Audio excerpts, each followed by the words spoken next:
What is going on, everybody? Welcome to Mets Weekly, episode number 33. Baseball season is over, the offseason, and he is here, and our annual offseason anxiety is ready to emerge.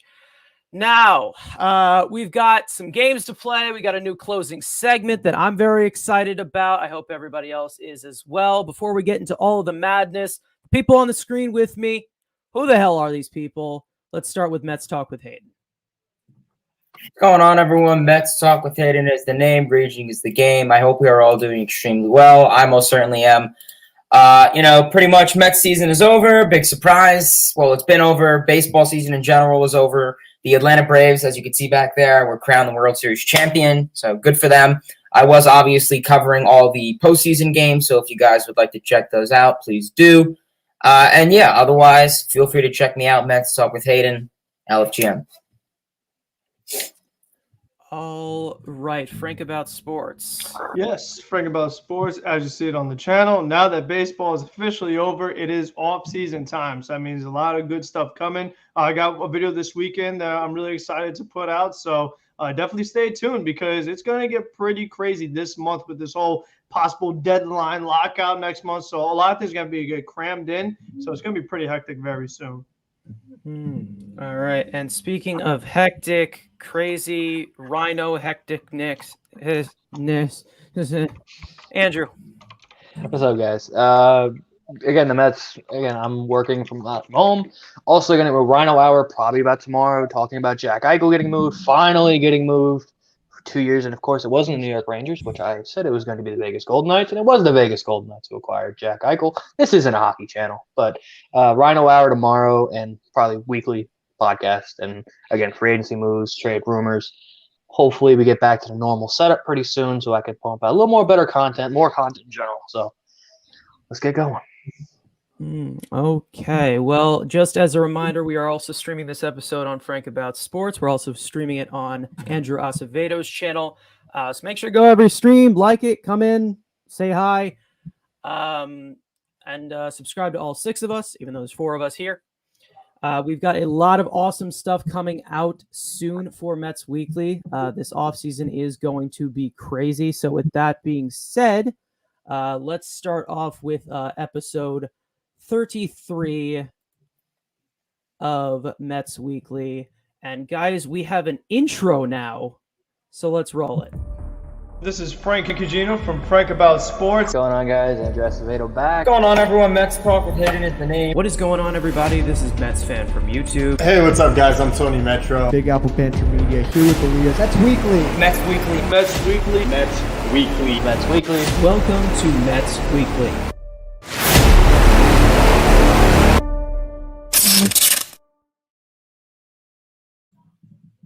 All right, so let's talk about this team that we know very well in our division. The Braves are champions. And what are the takeaways from this? This is all we got to say. Frank About Sports, we'll start with you. Yeah, Braves won it all. Straight up frustrating because, I mean, as a Mets fan, I dislike the Braves. I dislike all the National League East teams. And now in the 2000s, we've seen all these teams win World Series. We saw the Marlins get one, the Phillies got one, the Nationals got one, the Braves got one, and the Mets still don't have one since 1986. So it's like it's our turn. We are due. And I'm just sick and tired of seeing these other teams in the division, make the right moves, go for it all, and win it all. Meanwhile, the Mets, it's like same old, finish under 500, have a bunch of offseason drama. You're beating each other up in the locker room, and you don't have a president of baseball operations or a manager. Yeah, we'll get into the locker room later. Andrew Acevedo, what do you think about the Braves winning it all? I know we all hate the Braves. Obviously, Frank, has a lot more hatred towards the Braves. He was around in the 90s and all that. But again, for me personally, I really could care less. As long as, for me, I hate the Braves, obviously. But it was good to see Freddie get a ring. Freddie is a good dude. My homie Ronald Acuna is my dude. Love him. Good dude. And as long as it wasn't the Yankees, I truly could care less who won it. But I'm also getting a good Jorge Soler and Travis d'Arnaud card tomorrow. So that's pretty good. Would have preferred, maybe a Carlos Correa. But, that guy couldn't show up in a big spot this year. they trying to get paid and he just doesn't show up. Brett Beatty was killing it this past 2 weeks. I don't know if Carlos Correa was doing anything important. Just saying. All right. Let's talk with Hayden. What do you think about the Braves winning it all? Yeah, obviously it was really big for the Braves. We know that the Atlanta Braves were at least, I think, 8 to 10 games under 500 by the trade deadline, and I really respect what this Braves executive and front office did. They were struggling. They were struggling with the health of their rotation, and overall, they weren't getting much offensive production from the outfield. So what did they do? They called Kansas City, got Jorge Soler. Called Cleveland, got Eddie Rosario. Called Chicago, got Jock Peterson. Called Miami, got Adam Duvall. Just the moves like that really went to step in. I asked you guys, I made this similar to the Mets 2015 trade deadline. We both see these teams were not hitting. What did they do? They went to the trade deadline. They got bats to spike it up.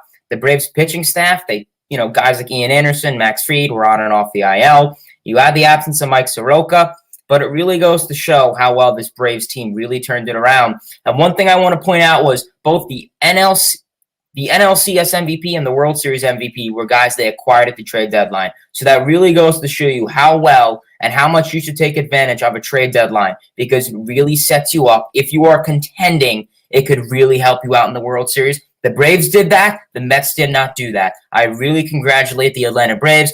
I could really care less they're a division rival. It's good to see Freddie Freeman get a ring, just like the Nationals in 2019. I wanted to see Ryan Zimmerman and Max Scherzer get a ring. They did. 26 years later, they got a ring. Mets are the only team in the 21st century to not get one, so I'll be waiting. Yeah, so many what ifs.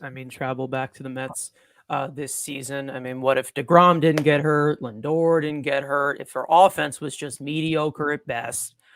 We wasted the opportunity, and they didn't. So we battled adversity. They defeated it. So congrats to the Braves. I'm happy for Freddie Freeman, one of the nicest guys on the planet. And we're moving on to the offseason now.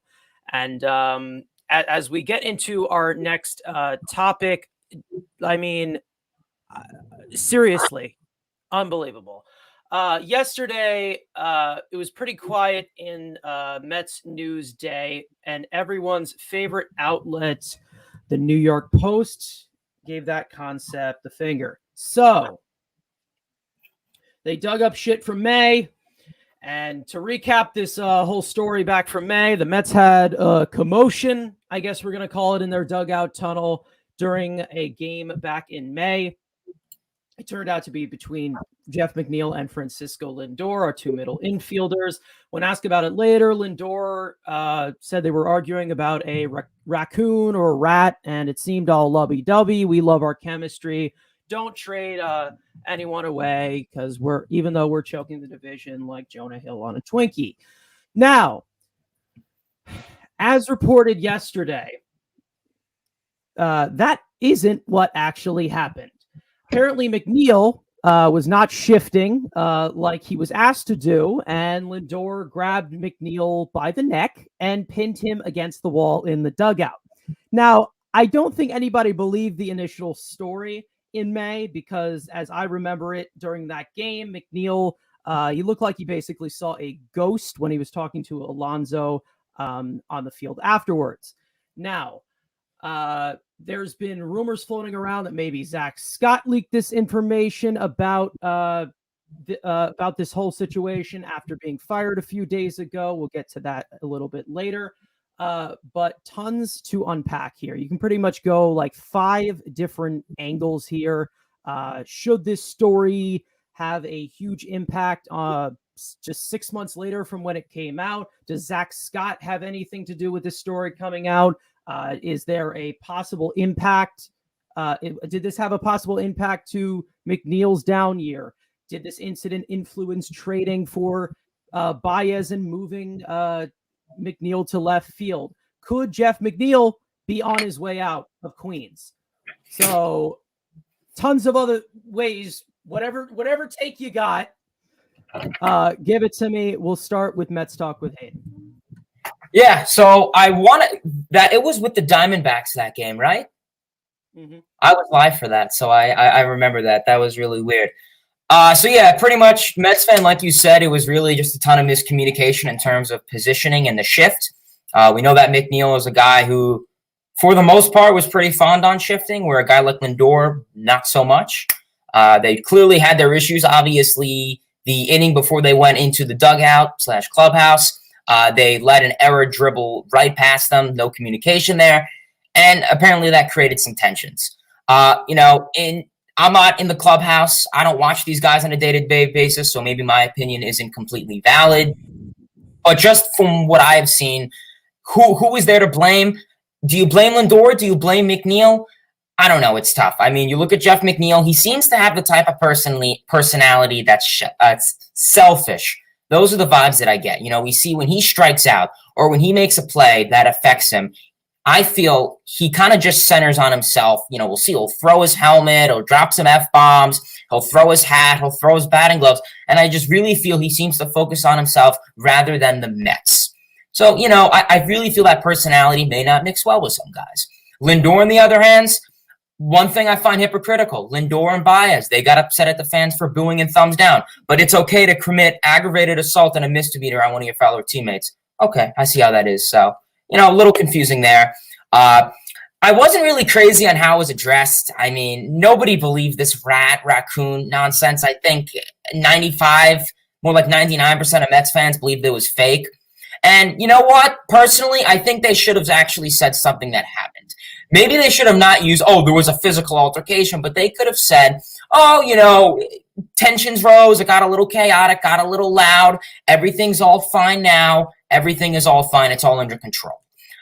Could there have still been some, tension, questioning after that? Absolutely. But it really would have eased the situation. Otherwise, I think it also has to have a big partake that there was no leader in the clubhouse. Obviously, there was really no leader in this Mets clubhouse this year. The manager's supposed to be the leader. And we see when Rojas was asked about it, he had no idea. So I think there was no leader in this clubhouse to really, get involved if there was, some animosity or tension going on. But just the whole situation really irked me with how the Mets handled it. And it likely was Zach Scott threw it under the bus. He got released and they said, let's release it. Why not? So pretty disappointing. Mets, they need to control their players. Yeah, I mean, you brought up a whole thing about like Jeff McNeil, kind of like that selfish type of demeanor that he has. I mean, when he first came up, I mean, you can see, he gets very frustrated and he gets very angry very easily. And, and I really thought that he would eventually grow out of that and stop, screaming at the top of his lungs. I mean, it's time to grow up eventually. I mean, I understand if you're a rookie or this, you make rookie mistakes, but I mean, now he's almost 30 now, right? I mean, it's time for him to it's time for him to grow up a little bit. I understand his frustration, his passion for the game, but sometimes he's got to have somebody there to calm him down. Frank, we'll go to you.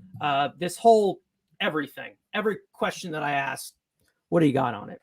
Yeah, I think my main takeaway after hearing the full story and everything that actually happened is that it kind of changed the way I view Francisco Lindor a little bit, because I think that, when Lindor first came in and you see him, his nickname is Mr. Smile, and he's always hugging people. He seems like a really nice guy, very friendly, things like that. I would never think that, if Jeff McNeil was mad about shifting or mad about the way he's playing at the plate, or maybe both, that Jeff McNeil is throwing a temper tantrum in the dugout. And then all of a sudden you have Francisco Lindor grab him by the neck and put up against the wall. That just doesn't really match what I envision Lindor is like as a person. And I think that does play into, like Hayden said, when Jeff McNeil talked about there being no leadership in the clubhouse, that's not what a leader does. I talked about a few Mets Weekly ago when we first talked about this conversation about David Wright and how when Noah Syndergaard in that spring training game, he had that lunch and David Wright threw it in the garbage, said, that's not how we do things here. You're going to be in the dugout. You're going to be watching the game. That's what a leader does. He sets an example of how things go. He didn't hurt Noah Syndergaard. He didn't do anything significant. But the way Lindor handled it did no good. It ruined McNeil because you saw it afterwards. Their relationship between the two of them was never the same. It probably did have an impact with what happened with Javier Baez. It wouldn't surprise me one bit. I mean, we know Lindor loves Baez regardless, but I think that Lindor was not losing any sleep over Jeff McNeil being moved from second to left field, and he could communicate with Baez a little better up the middle. Maybe that's what he preferred all along, which would then play into the offseason of, okay, well, We still don't want to have McNeil and Lindor as a double play combo, so we re-sign Baez, have him play there, and leave Jeff McNeil, whether it's at left field or third base or right field or on the bench, wherever. But I do think there was some friction in the clubhouse, and then it kept spiraling, because now when you think more and more about it, then Baez comes in, and you saw Lindor kind of draw back a little bit from McNeil, from Alonso, from J.D. Davis and these guys. And he was kind of just hanging out with Baez in a corner. So, like, all of a sudden, just the whole – and they talk about the chemistry, everyone gets along. It really fractured everything. And I just think that they, McNeil and Lindor individually, never really fully recovered from it. So it is a bit unfortunate, and it just shows that the Mets truly do not have a leader. And, like, even though Francisco Lindor has played a longer time than Jeff McNeil, he's the one position player that has any playoff experience. Like you said, McNeil's actually older than Francisco Lindor. So it also shows that this offseason, if they could get a true vet, a guy that's probably being around his mid-30s, low 30s, that has, good experience and really could just set an example. I mean, they pretty much need the next Keith Hernandez, because we saw that, whether it's Michael Conforto or whoever, they're not vocal enough. Whoever's in-house is not as much of a leader as they should be, whether that's Pete Alonso or anybody else. So they need to get a really well-respected guy from outside of the organization that could do it. Could a manager do it? Maybe. But, I mean, is that Mike Schilt? Is that Beltran? Is that somebody else? I mean, who really knows? So I am very disappointed with Lindor, and I think that it just seems like a lot more stuff makes sense now that we know the full story. Fat L. Thank you. Andrew. Oh, I mean, at least we all know Lindor's a wrestling fan. Going for an Undertaker choke slam on McNeil, nothing wrong with that. Know your role, man. Just know your role.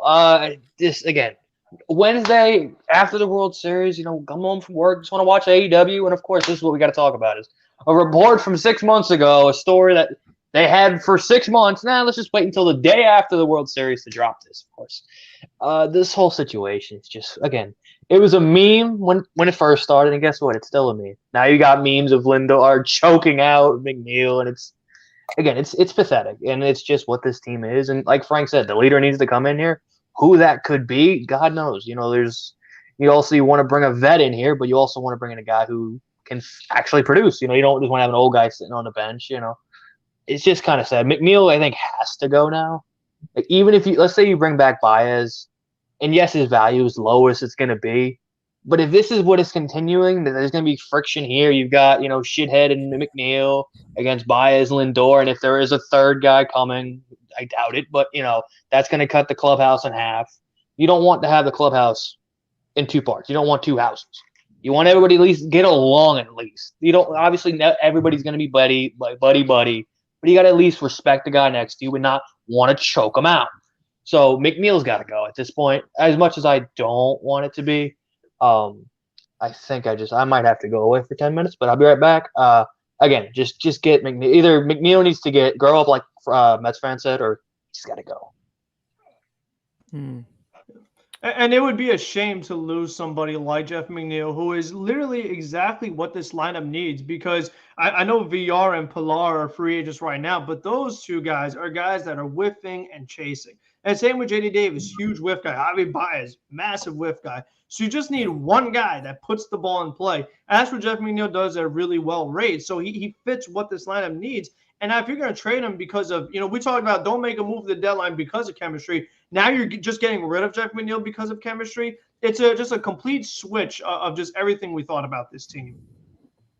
I'm not really shocked that this happened because, again, like I said, McNeil basically looked like he saw a ghost afterwards, after basically everything unfolded when I was watching that game. Now, as for McNeil, believe me when I continue to say I have no idea what the Mets are going to do with him. And I think if he wanted out, he probably would have said it. But yet again, you have this whole made-up story being used in the process. So maybe they went up to McNeil and says, if you want out, let us know at the deadline and we'll make a deal. But that didn't happen. So we just don't know. And that's kind of been McNeil's thing all year, physically, mentally, and now socially. So it will be interesting to see how they do handle this. As for Lindor, he is supposed to be the leader. And he's established that He's not the biggest fan of the numbers and the shifting, and that's fine. But he said he's able to do it for what's best for the team. Now, McNeil does not have the right to just ignore what the coach is telling him. Granted, Luis Rojas was making those orders, but let's. And DiSarcina was the one assembling the defense, and he's not even here anymore. So now here's our problem. Now their shifts might even change the way they position because now Zach Scott is gone. So I mean, you might have another GM who comes in, another manager who comes in. Now you're learning brand new shifts all over again. Yeah, again, like putting that aside, putting the lack of coaching leadership aside. In my opinion, Lindor had every right to tell McNeil what to do given his generational defensive resume. He doesn't have the right to put his hands on someone's neck. Again, we don't know if McNeil said something to set him off. I'm not accusing or assuming anything, but these guys, at the end of the day, they both acted like 4-year-olds. This cannot happen in a baseball team. This can't happen anywhere. We don't need another Bonilla situation where he's fighting teammates constantly. So get your team chemistry together. That's apparently equivalent to Jesus's right testicle. So figure it out. All right. One little thing I did want to quickly mention is, and it relates to Jeff McNeil. Personally, I really hope they don't. I really hope they don't get rid of McNeil. I think currently, right now, you could bring up the argument. Well, they haven't said anything about him, so it's likely he's staying. I think right now he's kind of just seeing what options he has. Obviously, he's not going to play second base. Play one of the corner outfields or be more of a Chris Taylor utility guy. And I mean, knowing Jeff McNeil, can you blame him? I mean, if I got into that situation, Baez comes in at the deadline, you get scooted away. Lindor starts to warm up with his buddy Baez, and you're in the outfield still struggling. Would you want to come back? You know, your front office pretty much forgets about you. Yeah, I just don't. Again, I don't know what they're going to do with him, and it pains me to say because he is one of our homegrown. Yeah, I mean, it pains me to say because he is one of our homegrown guys, but like, I mean, if he's going to still be again, what Lindor did to retaliate was not good. But if he's going to, but Lindor's going to be here for the next 10 years. You don't really have a choice. So if McNeil keeps on reacting like this and he doesn't really, I hate saying grow up considering what Lindor did, but it's just like, I just don't know. I don't know how he's going to be able to handle things if he still keeps getting frustrated like this at 29, 30, 31 years old. Now listen, it's okay to be frustrated, but again, like you got to compose yourself a little bit. You're a professional athlete. So on to the next dumpster fire. Zach Scott is officially out. We saw this coming after the DUI 2 months ago. Now, Buster Olney, who basically looks like a Sesame Street character who overdosed on laxatives, always trashes the Mets no matter what. Now, I did not really have a response that I did not really see every response that he had on Twitter to most of Mets Twitter because, I'd rather eat expired dog food. But no one really can no one can really tell if he supports drunk driving or does it himself after, visiting the Church of Satanism, or if he's just willing to do anything to trash this team. I mean, what are the takeaways here? Because I don't understand this guy at all. We'll start with Andrew. Again, the media against the Mets. It's kind of that easy. If there's a way to shit on the Mets, make the Mets look like a joke, piss off Mets fans, the media is ready to go. Here we go. What's the next thing? And I bet if the Mets were to hire Rachel, the Red Sox assistant GM, he'll be like, that's not a good hire. Because it'd be like, oh, the Mets trying to be progressive. Then it'd be like, nah, the Mets should have went with a dude. That'd be the type of shit that he would say. Again, it's the same thing with Ole. Passan throws these shots once in a while. Rosenthal, Heyman made a career out of making fun of the Mets. So it's nothing new. The media versus the Mets, and again, Scott. Again, we all kind of saw it coming once the DUI kind of came out, but there was a report that they wanted to keep him, but they came to their sentence and made the right decision, even if the media says otherwise. All right. Well, Frank, Buster Olney, what the hell's wrong with him? I have no idea what's up with him. I mean, ever since he bet the farm, things have on George Springer coming to the Mets. Things have just been on a downhill trend with Buster Olney. But what I want to talk about more so is Zach Scott, because Buster Olney is kind of like whatever at this point. I'm so used to it. I'm so used to a lot of the other national media members just and they literally took the screenshot of Buster Olney like, when Zach Scott first got the DUI, like, it needs to get rid of him. And then when they get him, they're like, well, you should have kept him. Like they literally showed screenshots side by side when it happened versus now. But my thing with Zach Scott was once he got released, they had talked about, okay, well, if the Mets can't find a president of baseball operation or they can't find a general manager, there is a chance that they could just bring Zach Scott back because they felt like he should have been the guy all along. And then once they got rid of him, it was like, wait a minute, did the Mets finally find somebody? They got rid of their, safety net, so per se, by getting rid of Zach Scott so they could bring someone else in.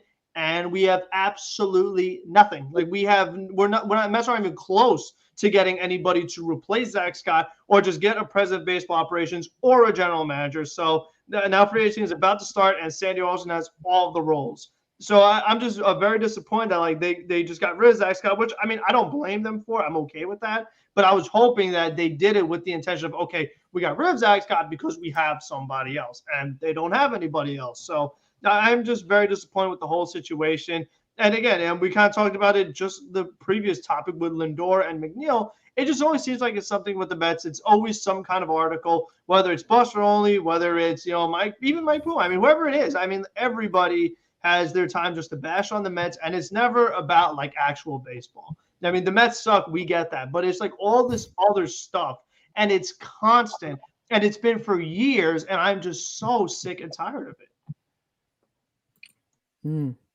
Hayden, Zach Scott, Buster Olney, they both suck. What's going on with them?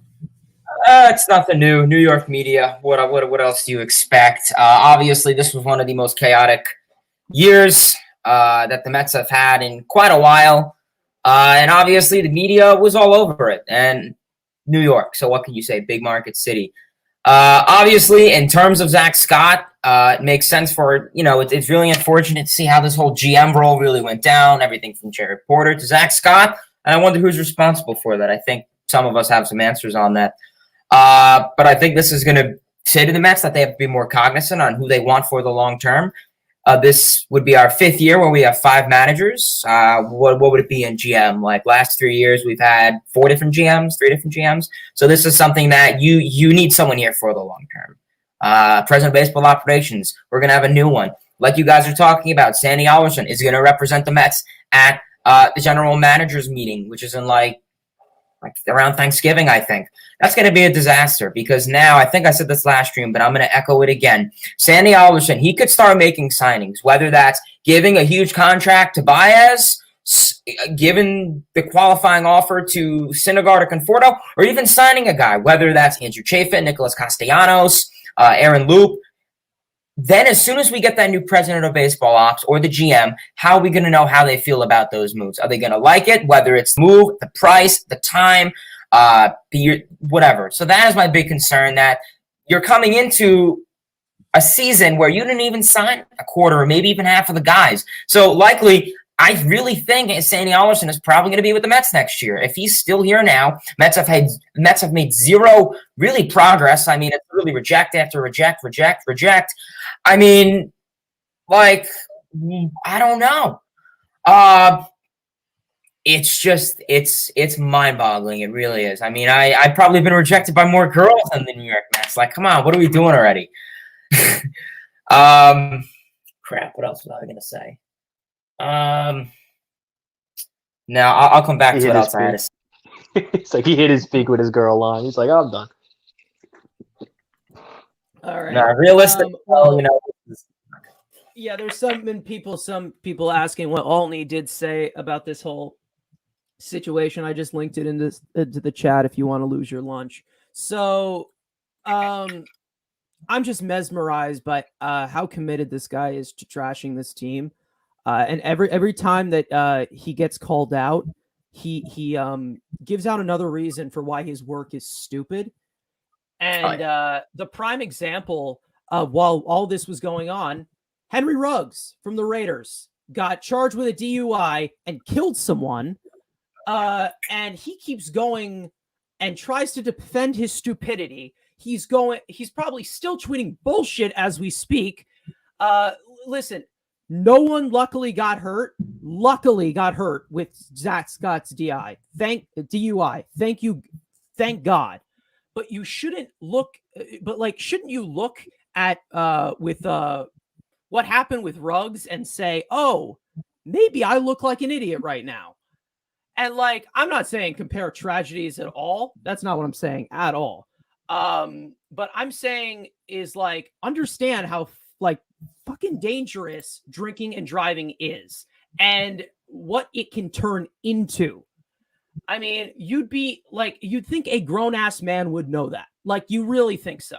The bottom line is the wrong guy named Buster retired yesterday. I'm just so sick of and tired of this loser. He is so annoying.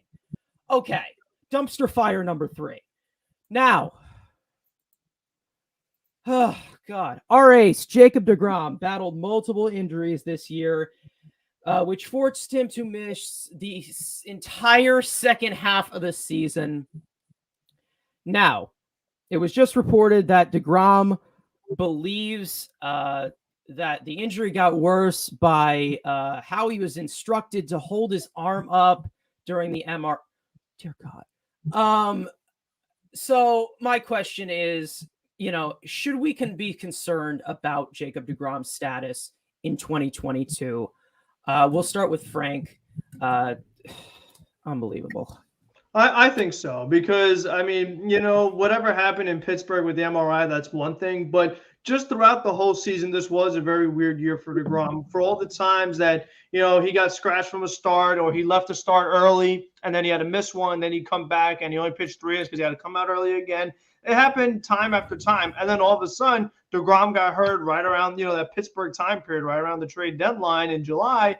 And then all of a sudden, deGrom did not come back at any point in the year. Then we had the whole, I talked about last week, the debacle with Sandy Olsen saying, oh, there's a tear. Oh, no, it's a bruise. Oh, there's ligament damage. Oh, it's not ligament damage. Oh, just all this different craziness. So I think the fact that we still do not know exactly what is wrong with Jacob deGrom and why he was unable to come back in the second half of the season, I am still worried because I think that, the way the human body works, as you age, it only gets harder to stay healthy. And if Jacob deGrom is going to continue to throw 102 miles an hour, there's probably a reason why starting pitchers don't consistently throw 100 plus, is because it's not healthy for the elbow.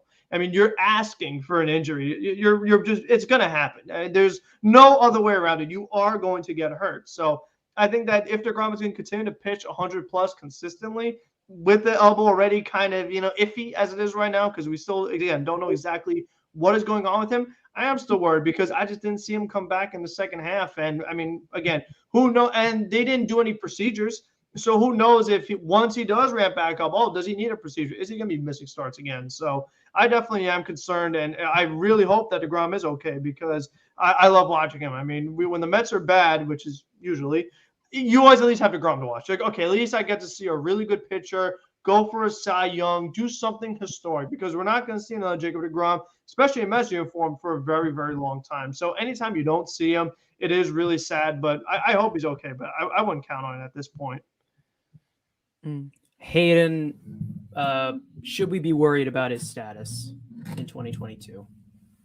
Yeah, I mean, it's obviously very concerning. I mean, the injuries for deGrom weren't, I mean, if you really look at it in the past, it wasn't really that terrible until we saw this year. And I mean, the first couple of months, we really saw him pitching a Hall of Fame type of style. I mean, we saw a typical slash line of 10 strikeouts, 2 hits, 0 runs in 8 innings, 7 innings. And, we were seeing his velocity really go out at his top high, 102. And I'm not talking about 102 in the 3rd inning when you're in your prime game. I'm talking about 102 in the 7th, 8th inning.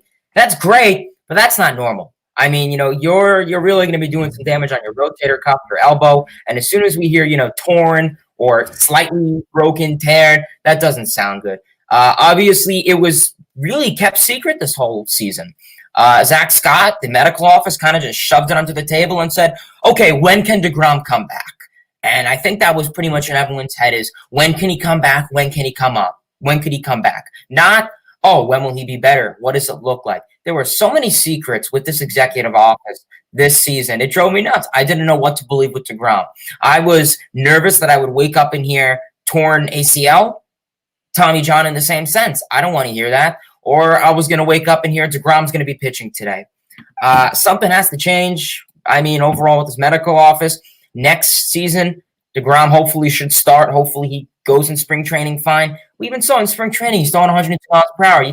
I mean, that it's great, but you're going to have to find another way. You're going to have to lower the velocity a bit and change up your mechanics a little bit. I mean, obviously you don't want him to change his mechanics where he starts to decrease his value, but I mean, it's going to be something. Obviously the Mets re-signed Jeremy Hefner, so that's good. The two of them could definitely work this offseason together, spring training on how they could make DeGrom a better pitcher health-wise. Overall, should we be worried? Oh, no, sorry. I was going to say, overall, should we be worried? Not right now at the moment, but, if we go into spring training and he's, still chucking 102 miles per hour, then absolutely. All right. Well, I guess we'll – oh, never mind. Okay. Andrew. Yeah. Oh, sorry. Jacob DeGrom's MRI. Should we be worried about his status? Honestly, I'm gonna be honest. I didn't know this story even came out. But great. Just had this one when you said third. I'm like, was a third thing? So I didn't even see this. So this is great. Yeah, I guess you should always be a little concerned. Again, coming off the injury now, God knows what the MRI actually looks like. Because if he's gonna get messed up sitting in the chair and his arms getting messed up there, God knows what it looked like now. Yeah, I mean, you just got to give it time. Again, obviously, you don't want to rush him back because, again, you've already lost him for half a year. You don't want to lose one of the year. Also, he could be a free agent after the season. So, he's probably looking out for his bottom dollar, saying, hey, I don't want to lose another year of my career when I could get Garrett Cole money if I stay healthy and the Mets continue to suck. I can just opt out and go sign with the Yankees or Dodgers or somebody, whoever wants to give me Garrett Cole money. So, again, for Jake, it sucks. But hopefully, again, for the Mets' sake, come back clean, and hopefully if we have a spring training, he's back by spring training. But, lockout comes, so, extend the spring training to like June, July, and maybe, hell, we don't even play this year. So, avoid the whole season, and Jake can come back at age, 38? So. Don't even bring that up. Only the real ones know we could not have been. I've been saying it for 6 months now. I mean, yeah. For the time being, I'm not too concerned, but the next update can easily change that. And we know DeGrom. He knows his body better than anyone. He said his ligament was fine, so that's where I'm at right now. So as long as he doesn't need that surgery that we fear in every pitcher, he should be fine. But again, this is the Mets, and the baseball gods fucking hate us. So, again, we need him every 5 days. He's our best player. He's our best pitcher. He's the best pitcher in baseball. So it's obviously something very, very significant. And we definitely, I hope he's fully healthy next year, because he deserves a fully healthy season. And, it's an honor to watch him pitch every 5 days when he's healthy. So let's get into some free agency stuff and talk about Michael Conforto.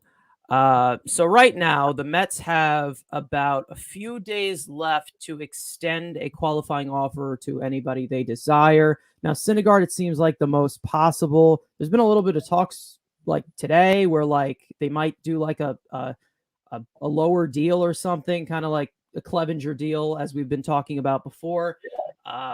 Obviously makes sense. When did that come out? From Tommy John surgery. When that come out, I think that was like an hour ago, 2 hours ago, something like that. We'll have to Google. The other possibility with the qualifying offer is Michael Conforto. Coming off of a down year, the expectation is that he probably will reject it. He's a Boris client. We all know the full story. So if Michael Conforto rejects the qualifying offer, Who is your first choice to replace him in right field? Let's start with Conforto's biggest fan, Frank About Sports. Yeah, I mean, listen, I don't want to see Michael Conforto go. I mean, that would not bring me any joy. I don't want to lose any homegrown Mets unless, again, the price is astronomical. I mean, I'm not saying give Conforto $200 million. So if someone offers him $200 million, then he has to go. That's just the way that this team is set up right now financially. As far as like number one option to replace him, the guy that I would like to replace him is not realistic. But what I will say is that there are options for the Mets. I mean, it's not like Conforto or nothing. It's not like if you don't get Conforto, there's nobody out there. There are some good players out there, whether you want to move a utility guy over to a corner, maybe like a Chris Taylor or a Mark Canha, and then other days have them play other positions. You could do that. You could get a center fielder and move Nimmo over to right field. So you could do a few different things. But if you could get him on the cheap, and I mean the really cheap, I don't think Adam Duvall is a bad option. I mean, you saw this guy do really well in the postseason for Atlanta. The whole season he was good, especially when it came to one of my favorite stats, RBIs. It's never Michael Conforto struggled. For whatever reason, he did. Adam Duvall, he's going to strike out, but he just finds a way to drive in runs. And that's what the Mets needed. They struggle so much with runners on base. If you could get a guy that could do it at a really cheap cost, that plays a good outfield, unlike Castellanos, and is going to do it, like I said, at the cheaper cost that allows you to keep Marcus Stroman, allows you to keep Javi Baez, keep Noah Syndergaard, maybe make some space for extensions, whether that be Alonso or Nimmo, or if you want to do any other external things like picking up Andrew Chafin, or maybe you're going to need other bench players now that Pilar is gone. We don't know what's happening with VR, so the bench is wide open as well. So the Mets have a lot of things they need to do, and if giving me that financial flexibility of Duvall while also getting a good amount of production, I think he'd be a pretty solid, cheap option. Okay. The GM himself, who do you want in right field if Conforto rejects the qualifying offer? Well, if this question was asked for the year after, you know my answer if you've seen me on Twitter. But I will say I will sign a stopgap, like I think Frank said, because there's some options, there's some actually some tremendous options. You look at Jock Peterson, really good, Jorge Soler, Adam Duvall. But I think there's one guy who's really good, is Mitch Haniger. And if there's a trend, I know that Frank didn't pick up on the trend I was trying to make, but again, Jorge Soler, his 99's on the mind. Mitch Haniger hits a lot of homers, just like Michael Conforto. When he's healthy, seems to average 30 homers a year when he's healthy. And that's one of the bigger things is he's never healthy this past year. The year before this year was hurt. This year, back to being what Mitch Haniger is 30 homers. And I will remember this very well. Seattle, the second to last game of the year, because obviously we all know they choked game 162. Game 161, they needed to win. They're down 4-0, and Mitch Haniger has all 6 RBIs needed for the game-winning, the Mariners to win, including a game-winning 2-run double in the 8th inning. Very clutch, but also he always seems to have a good Tops Now card every year.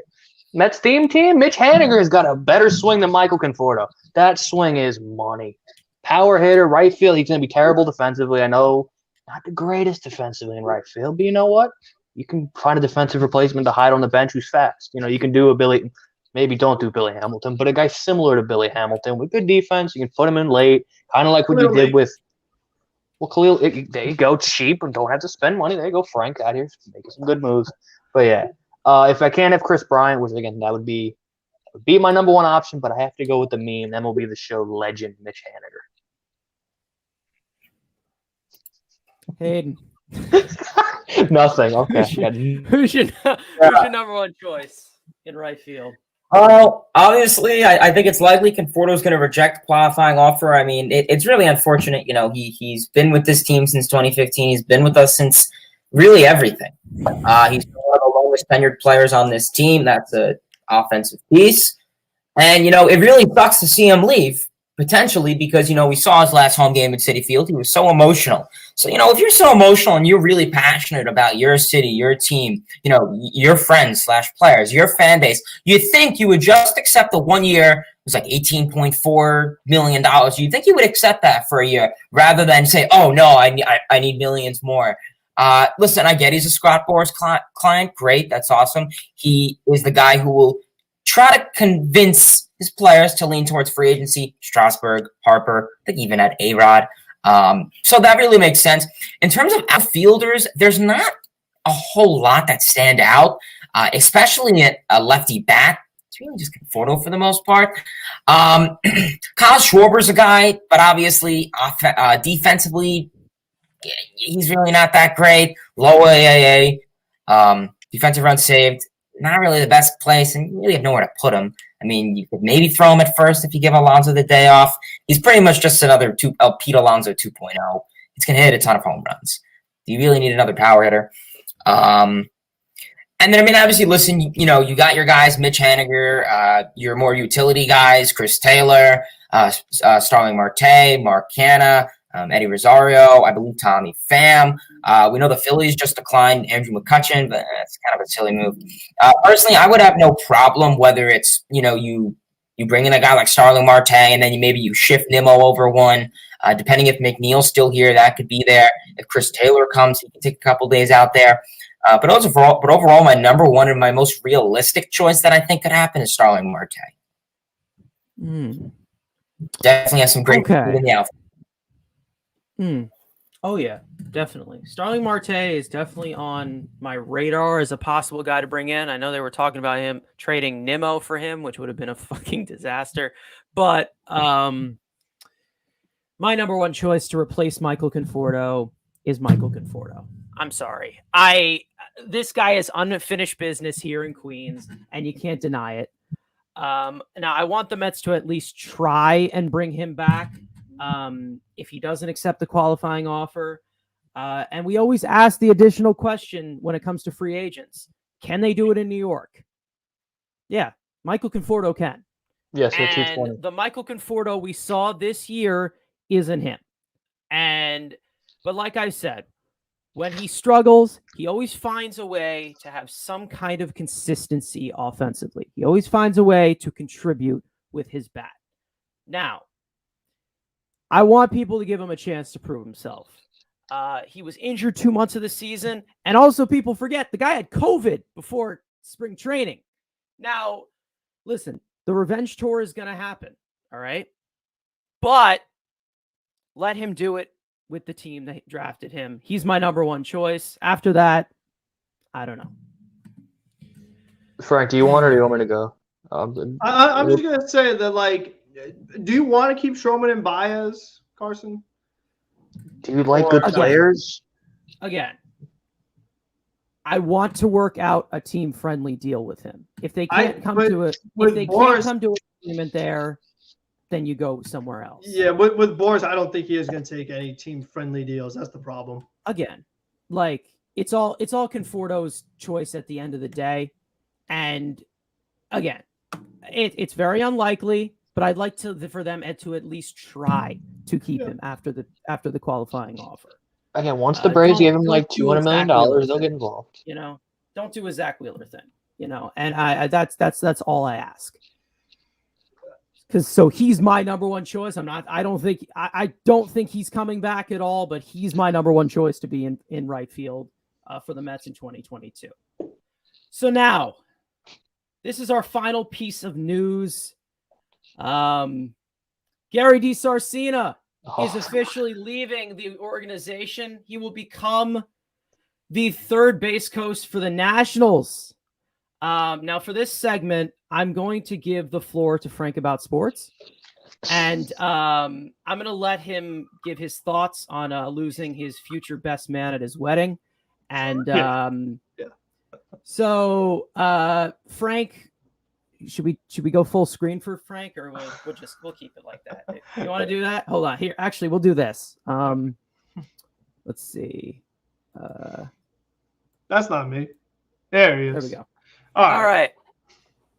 Well, when it's all said and done, this might go down as one of the Mets' best offseason moves in quite some time, especially because you're going to a division rival in the Washington Nationals. So you just gave yourself a huge advantage in those scenarios where it looks like, maybe Juan Soto's about to score. But wait, Gary DiSarcina holds him up. Even though it's an easy run, he's going to hold them up. You get another chance to get out of the inning. Then when you have ones that you really shouldn't send a guy, like when you're in Fenway Park, that's the time you send them and you make sure that they get thrown out. So he always has the wrong decision when to send them, when to not send them. He has no idea. And then also Nationals are not going to be playing the right spots in the infield. So all those times you're like, oh, the shift. Oh, so unlucky. You're going to have wide open base hits. There will be nobody there because Gary DiSarcina does not know where to put the players. So now the Mets can actually maybe score some more runs and then finally have a better offense and win more games. So this definitely is a huge move for the Mets. I mean,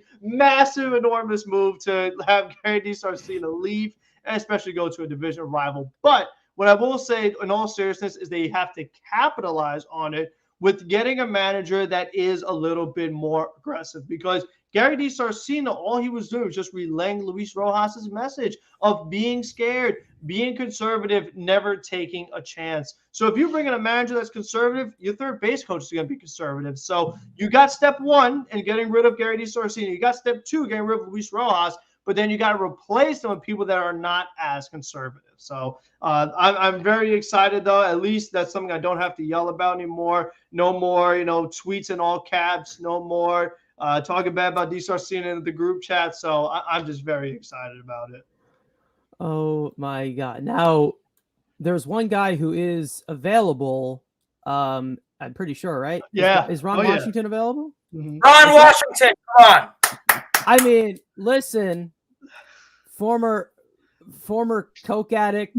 I mean, listen. No, we get Dykstra to play That's third base, though. aggressiveness. We got to get Dykstra. It makes more sense. Dykstra is the first. I'll be No, back. he's gonna be the leader of our media team. I think that's. Oh, that's wonderful! I'd be.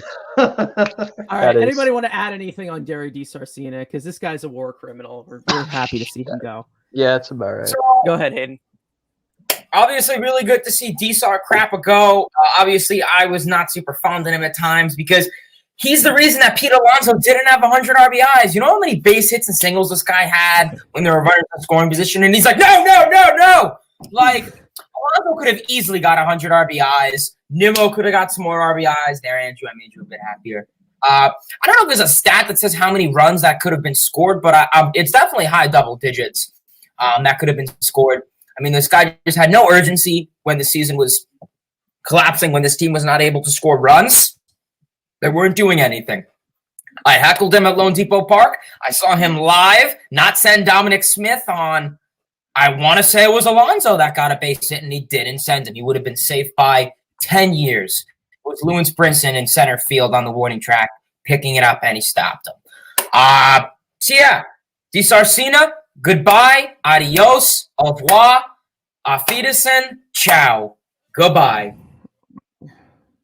You know there's going to be something next year against the Nationals, like a crucial game, and he's going to make the right decision or something. And like, No, Alcides Escobar is going to blow past those stop sign. You know it's going to happen. oh yeah. How many times Oh, Escobar? could you imagine if he holds up Alcides Escobar or something like on an inside the park home run? Like That'd be home like the run. No, biggest. you can't go. That'd be the biggest troll ever. Could you That imagine? would Oh be my it. God, Andrew, you have anything you want to add on DiSarcina? Like, I mean, I guess I could put, because like we're not going to talk about it, and as a Puerto Rican, I'm very sad to see it. If Bonus was a part of DiSarcina, I would have kept DiSarcina just to keep Ricky Bones around. Selfishly, because I need that Puerto Rican picture done, and he's a part of that picture. So but it is in West Palm, so it is doable. But again, who cares? I kind of wish he stayed just to see Frank about rage on Twitter. You know, those are funny, but besides the point, for the Mets winning games, cool. Go get me Lenny Dykstra, or go get me like Billy Hamilton as the third base coach, because he loves running. He'll just run everybody. So yeah, I will be doing my research to see if there's anything like runs. Fangraphs not have like- the important stuff, like the stuff we really need. The Fangraphs is so unclutch. I mean, it really exactly. They have, He they have a clutch rating, so it's not bad. but that's fake. That's totally fake. There's umpire runs created. I'm pretty sure they have something like that. Okay, umpire. Yeah. Because I'm gonna see if they do have like something like It has runs to be like good yeah, base runs running and bad base created running. by like metrics. coaches or something. There's got to be something like that. I don't know. We'll see. I don't know. I love it's stats. nerd numbers. That's not me and Frank don't care about nerd numbers. So. No. Yeah, the only The passion eye I test pretty tells me all I much need to know yeah. about DiSarcina. 100%. The only The only life that I saw from DiSarcina was when weren't we pretty much out of the race and he like punched something at Fenway or whatever. Something like that, yeah. Oh, Yeah, he that's went. Lonzo one. Little hop When back. Lonzo thrown out, we finally sent someone. Yeah, like Yeah. I don't get it, man. I just don't get it. It's another guy that just needed to go. And it's just you need a new style. It's enough already. Yep. So now let's get to a game of tonight because we're good on time right now. So let's do a game called This or That. Now how this works, we have 4 different adjectives for 4 different debates. And these adjectives today are funnier, stupider, cooler, and weirder. Now, I have 2 events in Mets history that these guys will debate on the round table, as per usual, on which one is more of that adjective.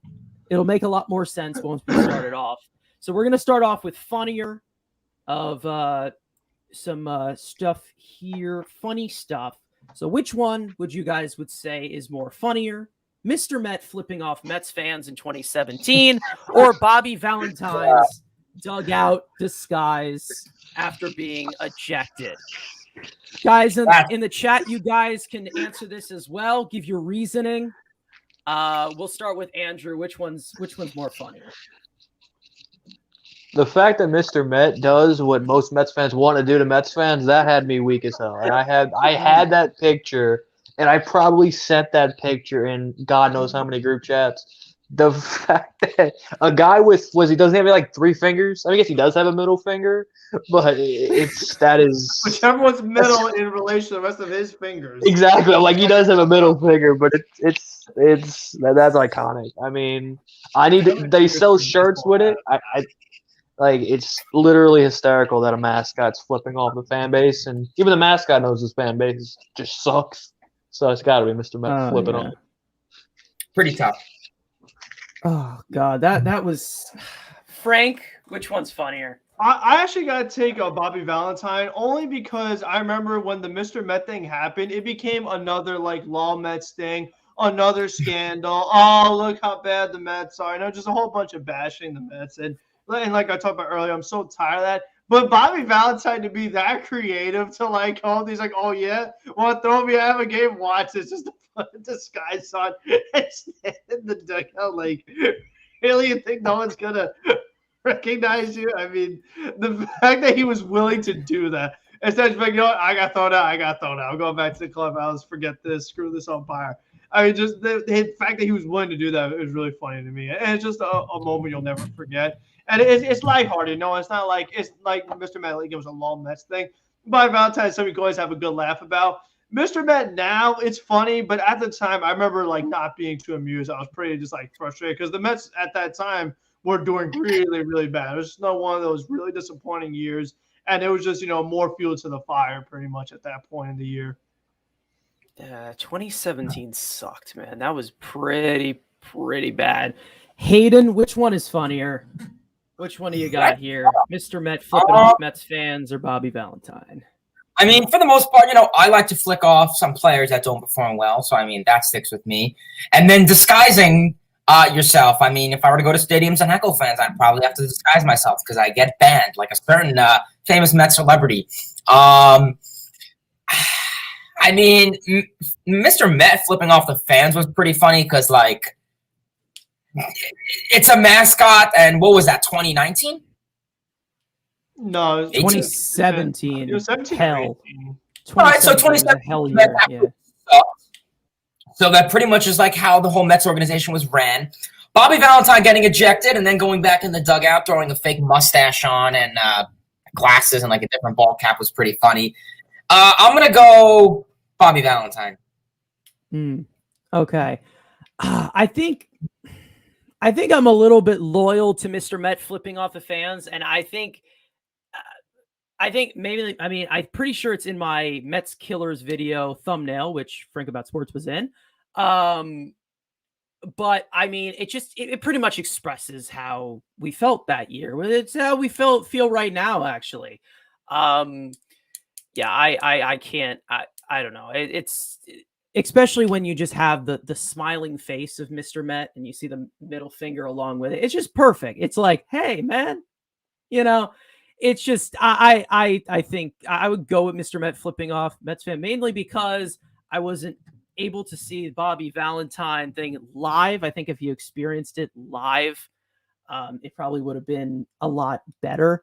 There's no statistics around that, so you can't really experience it anyway. So I'm gonna go with Mr. Met flipping off the fans because that was hilarious because both the Mets sucked that year and Mets fans, a lot of them suck.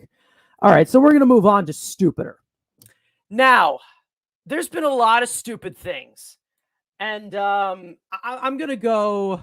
I'm gonna go give two here. There was a time in spring training where Cespedes was just he was just looking at a ball in play. He just looking at it. And it was an inside the park home run, and it was basically visible. And then there was something today this year where Pete Alonso described his Jesus Christ. Oh, nice 2 R's. Yeah, what a dork. Okay. And then Pete Alonso, he had this thing where he's like, 2020 for me it was like eating a poop sandwich, and you're just sitting there and you're like, okay, all right, Pete, go back in the clubhouse. So Frank about sports, which one was stupider? I mean, one was in spring training. Both of them were in spring training, but this one's pretty hard because I kind of expect both from both guys. Like, I expect Cespedes to occasionally just fall asleep and go up in the outfield because I've seen him do that multiple times. And I've also seen Pete Alonso say some really dumb stuff in post-game press conferences multiple times. So if we're just comparing these two examples, I'd probably lean Alonso because, I mean, who really would even eat a poop sandwich? How does he even know what that tastes like? So I probably lean there, but they're both pretty bad. I think what's even worse for Pete Alonso is the don't believe no. That one, I still am trying to figure out what he was going for. Like the poop sandwich, we all understand it. The who don't believe no, I don't get it. I'm still just can't wrap my head on what he was going for, what he actually meant to say. So it's pretty bad on both ends. All right. Well, Andrew, you have a window here. I'm giving it to you. Which one was stupider? All right. So do we have Cespedes misplaying a ball in a spring training game? To be honest, it was a spring training game against the Cardinals. Yeah. Don't know why Tommy Pham had it. I think we all remember that play, or my buddy Pete Alonso, the smartest man on the planet Earth, and his poop sandwich. You had a lot of quotes. Really good school.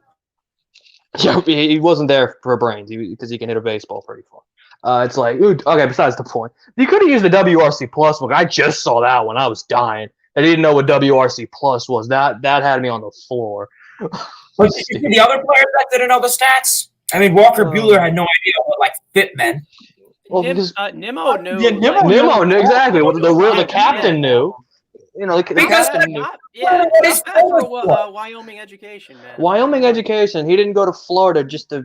Oh, I can't say that. I was going to say something very not politically correct in 2021. Right, we're going to end the stream right now, guys. Yeah, exactly. I called myself before I said it, but yeah, you got to have Tub with about 6 IQ saying poop sandwich because Pete, you probably would eat a poop sandwich.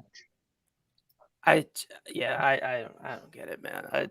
So your favorite player, Hayden, or I don't know, or Cespedes staring at a ball. Which one was stupider? It's tough. I'm gonna say Cespedes staring at the ball. That was pretty dumb. I mean, we saw the ball was hit, went literally under, not even under the wall. Like, this was the wall and this was the bottom, and it was literally like right here. And he was like, oh, wait.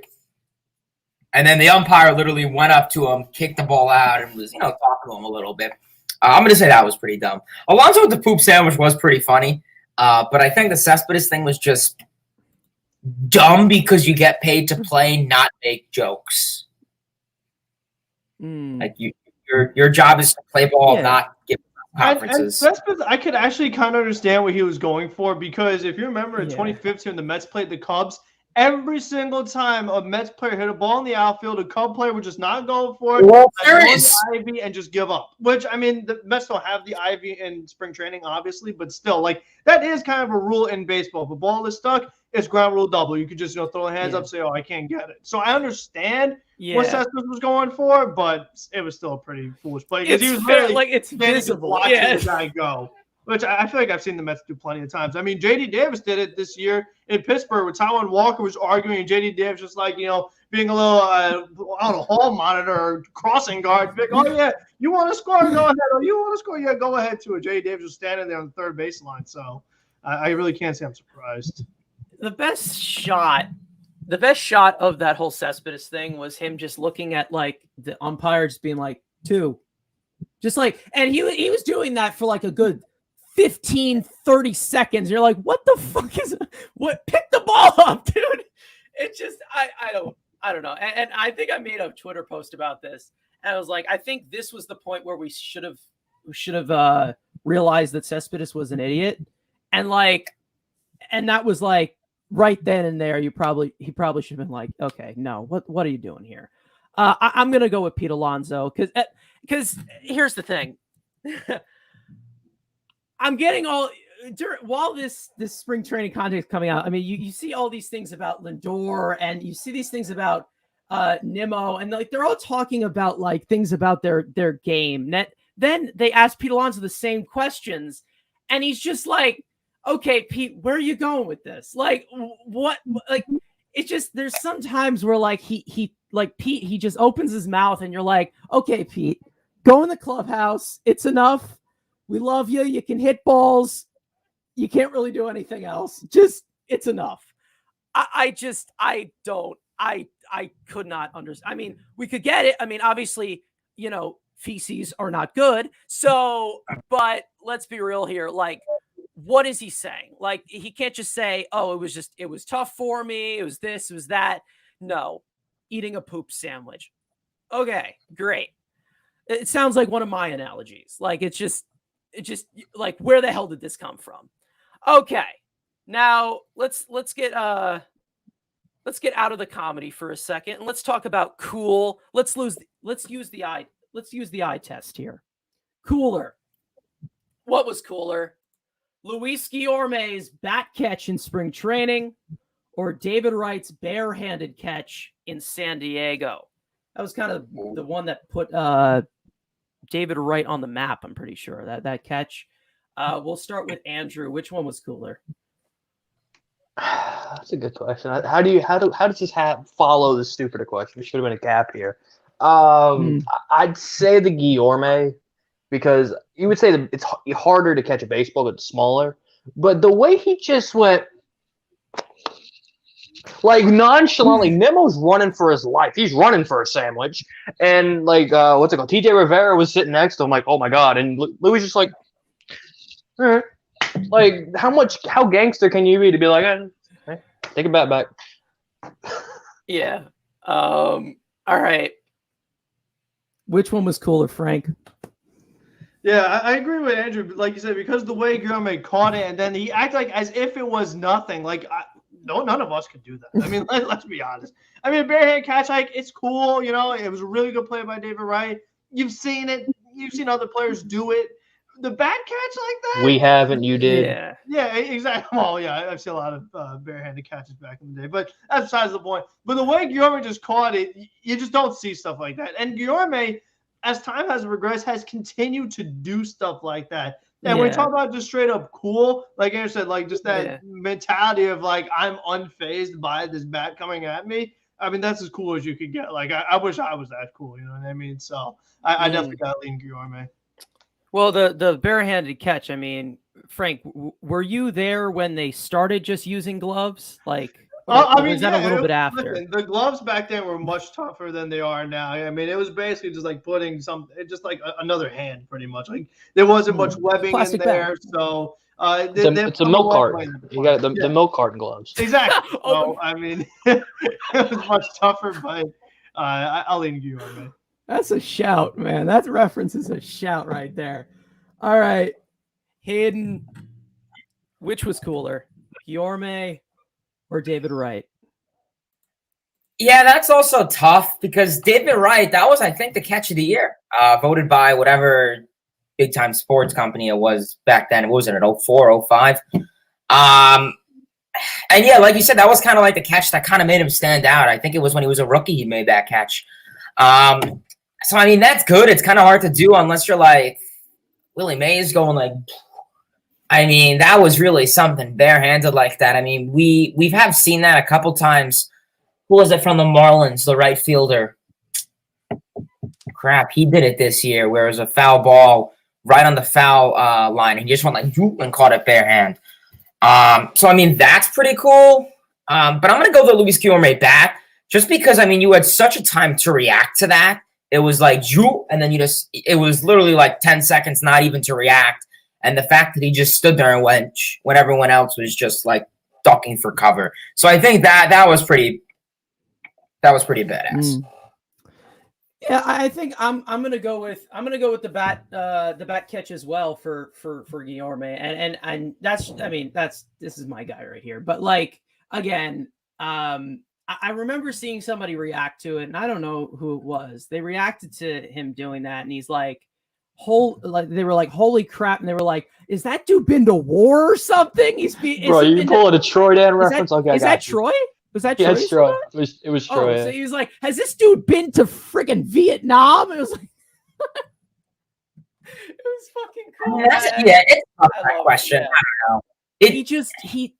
He does these folk hero things, and you're like, what is this? Like, you see him, he's juggling, and you see him, he's doing like the 22 pitch walk this spring training. I mean, he just does all these cool like things, and it's like, how can you not like this? Now listen, David Wright's my favorite player of all time, but oh man, it was so cool. It was so cool, and I loved every single moment of it. He's a spring training hero, and he has the most walks in it. The most what is it? The biggest count. Which isn't an at bat. Yeah, in the spring training. Paul so Young had like something around there too. 25. So Luis Guillorme is the spring training MVP in my eyes, making bat catches. I mean, hell yeah, being Brandon Nimmo. We got BP. We have the batting practice king and the spring training king. Man, we're lit, man. Yeah, what is the Nimmo? I like it. All right, final one here. Oh God. Okay. Weirder. Now, we all know the story about Cespedes. Where's this going? Chased by a wild boar. Is it the boar? Okay. Cespedes got chased by a wild boar, or Kevin Plawecki's. Okay, we're gonna try to keep this PG. Oh yeah. Mini baseball bat. RIP my channel. Just exactly. It's a mini baseball. Just call it a mini baseball bat. There it is. Yeah. His cylinder object in his locker. Hayden, what's more weird? And it's funny because if you just read the chat, someone commented something very relevant to that.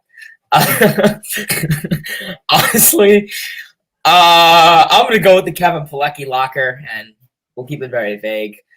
I mean, getting chased by a wild boar. Like, I understand these players sign contracts that they won't like ride a motorcycle or get chased by moose or boars or anything. I don't know. Sure, yeah. I guess if you're going to the north of the equator, I guess.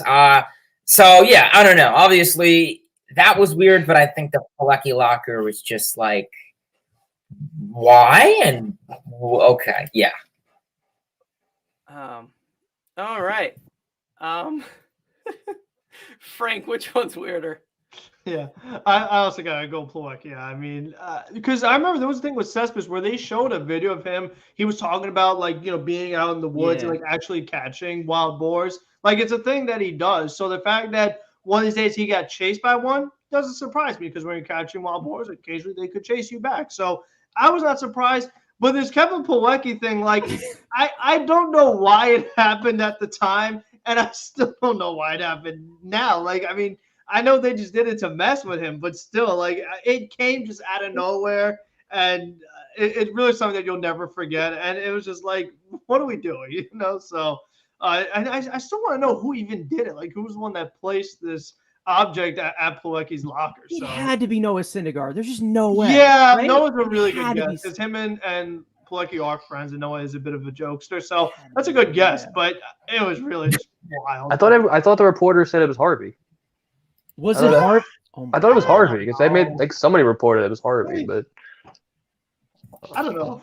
Noah sounds more realistic. whoever has it is sus. So whoever bought Yeah. The it, people in the chat are asking what happened in his locker. Look it up and look at your own risk. That's yeah, all I'm look, saying. make sure your family doesn't go through your phone. About Yeah. Yeah, we got some Oh, young people in the God. chat. Please don't. We have kids, yeah. Don't even. Yeah. We'll just say it was a object that shouldn't have been in a baseball In the clubhouse. locker Yeah, room. in the clubhouse. Andrew, which one's weirder here? Wait, Well, what I was mean- next? It wasn't a TJ Rivera because it was right next to his locker. Who It was the picture of TJ. I think Rivera I think after it was they won. TJ's Yeah. locker, but it was Pilecki was the picture was taken of Pilecki. Well, as a Missourian, how hunting bowlers isn't, that's not weird to me. That's a casual Saturday. So, I think this infamous picture. Who, again, I didn't even notice it. I totally forgot about it. And then you bring it up, and there's the picture right back in my head, and I'm like, I did not need that on a Thursday night. Thanks. Yeah, you got to go Claw Dog and his I'm not. Let's not make that reference, but let's go Claw Dog. Yikes! Oh, It was Matt Harvey. man. I mean, it was Matt It Harvey. was. Yeah, it was. Said it was. I mean, it makes sense. Harvey back then was, sorry, we can't talk about that. We're What French now. What the fuck? Hold on. What was Harvey doing? Like what? A lot of things. Can we think of the process? Like he's well known at that point. Like he was one of the best pitchers in baseball at that point. I mean, that was he was on the rise.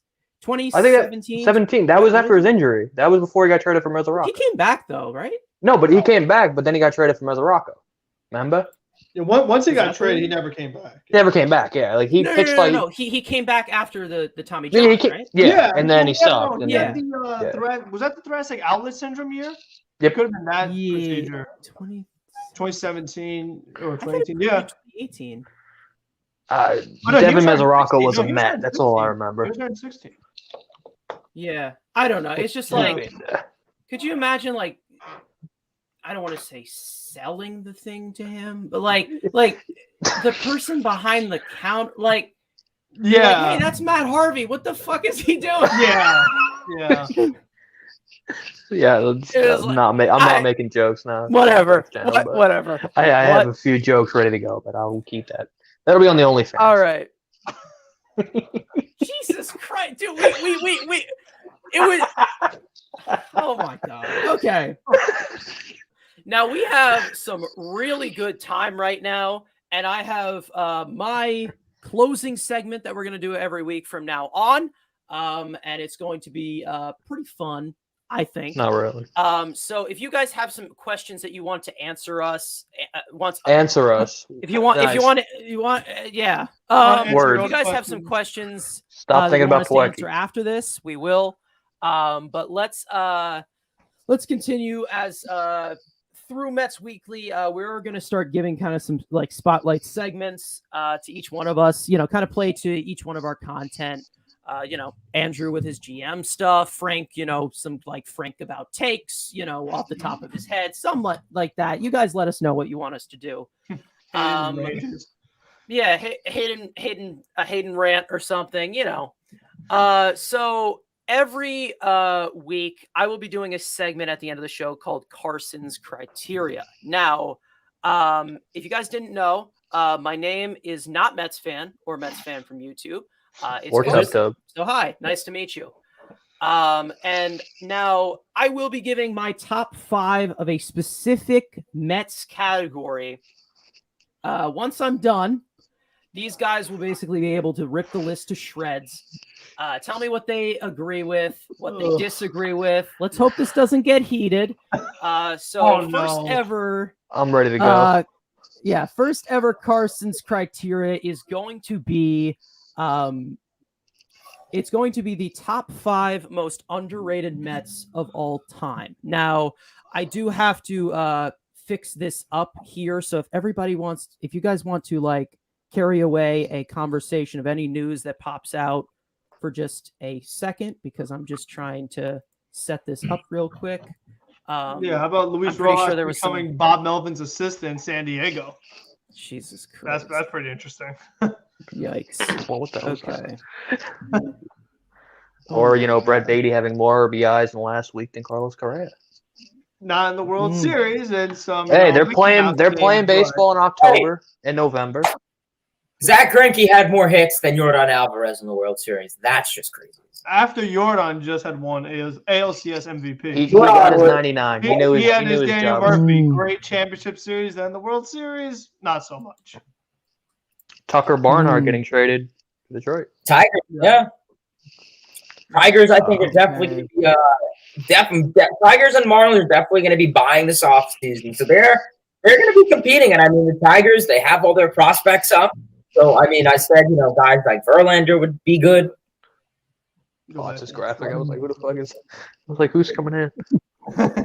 All right. Okay, you might want to make that big. That's what she said. Like that? No. How can we do that? That's what she said. Yeah, hold on. I'm just trying to. So you make your echo yeah, going on make here. that How many tubs does it take to figure this out? I don't know. Here it is. Here we go. You got it? I got it. Nope. Okay, then you could do. There we go. Yep. Perfect. There's the All right. tub way. Now let's get Kevin Where are your Plawecki's eyes? pleasures. Okay. out Kevin of Plawecki. way. Okay, so guys, Let's see where this here goes. we go.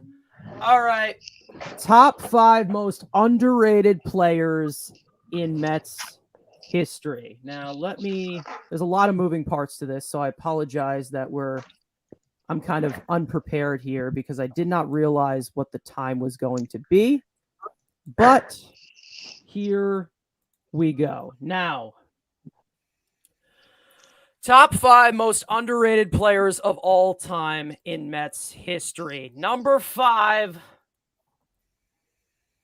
Michael Conforto.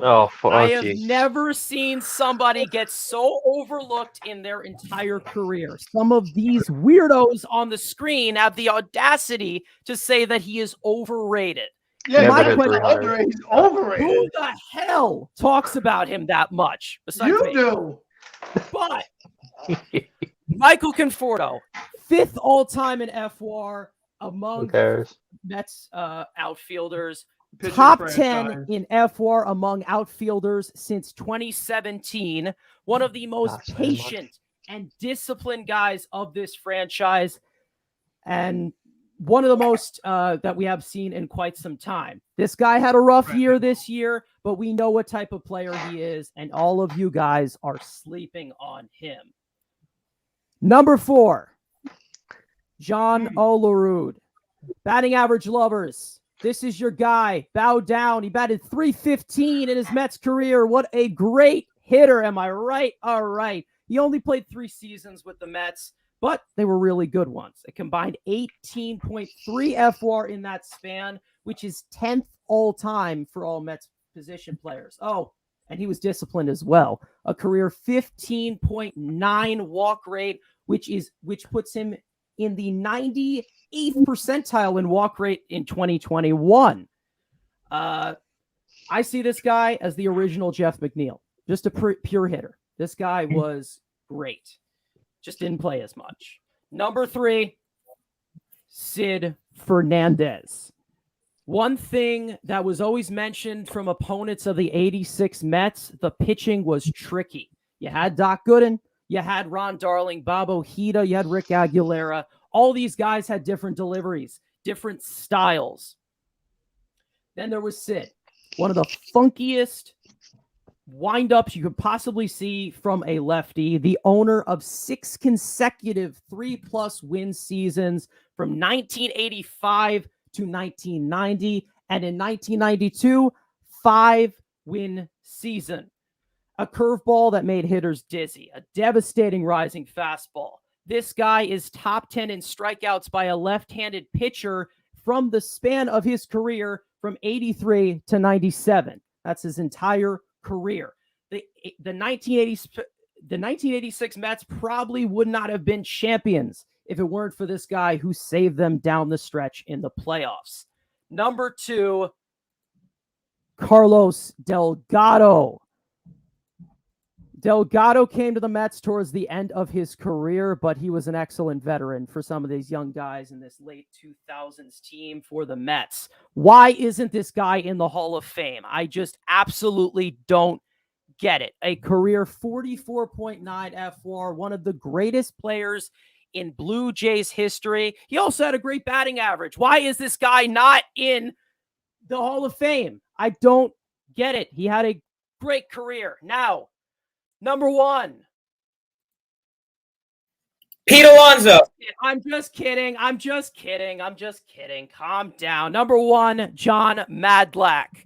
The Mets in the early 70s, they had Seaver. They had his left-hand man, Jerry Koosman. But then there was John Madlack, a man at his peak, should have been considered for the MVP in such as 1974, 1978 as well. This was a contact-first pitcher, but when he needed a strikeout, he got it. This is another Hall of Fame snub, in my opinion, but when some of your best days are post-1969 Mets and you play behind Seaver and Koosman, you're bound to be overshadowed. So there are my top 5 most underrated players in Mets history. Who wants to tear this apart first? Anybody? I'll let the old man go first because he saw a couple more of these guys.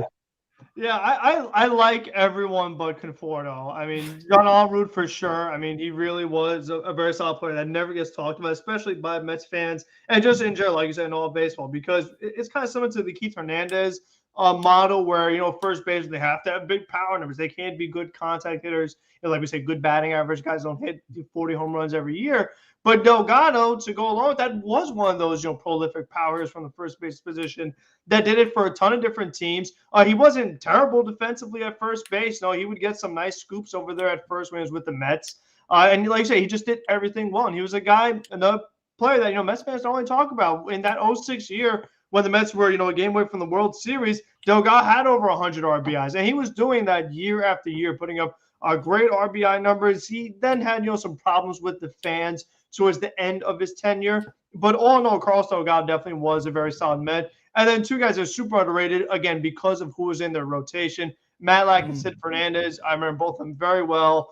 Saw them pitch a ton. And Sid definitely was huge for that 86 team, no doubt about it. And he had some really good numbers. Like you look at Sid Fernandez's numbers, wow, no, those are really strong seasons. And for a guy that doesn't get talked about at all because, of Doc Gooden, of Ron Darling. So I agree with them. But then Michael Conforto, I do think that he is overrated in my opinion. And the reason why is yes, he did have that one all-star year, but every time Conforto has a big year, he follows it up with a bad year. He was all-star in 17, he's bad in 18. Good in 19, bad in 20 or 21. Good in 15, bad in 16. So when you continuously do that, when you are up and down, you're not underrated. And, the fact that there are so many Met fans that are like, oh my God, Michael Conforto. Before this season started, everyone was extend Conforto. Oh my gosh, Michael Conforto is so good. And they just go on and on about it. We look at his numbers.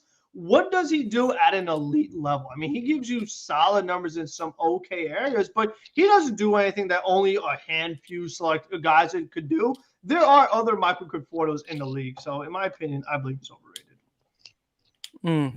I mean, I don't know. I don't know what to say. And here's the thing about Conforto. I don't believe that he goes bad year, good year, bad year, good year. That I don't believe. We look at his batting average. Yes, maybe his WRC plus is still good. Maybe his F-WAR is still good. But batting average wise, it's inconsistent. Listen, and I think we're all putting average as bad, and that I kind of, that is something that's very common with, where if you have the league average BA or something like that, it's league average. It's not terrible. It's not good. And again, he also brings in the walks and the discipline, which also is something that is better and better for a hitter, especially these days where strikeouts are very common. But I mean, this year obviously did not have a good year. This was probably the worst you've ever seen him since 2016. And yeah, I just think that people are really sleeping on him here, and I think he's going to make some noise next year. All elite Rhino himself. What's the problem here? Who am I missing? Who should I add? Who should I take off of here? Who you miss? I mean, you got a fetish for left-handed hitters, pitchers, all lefties.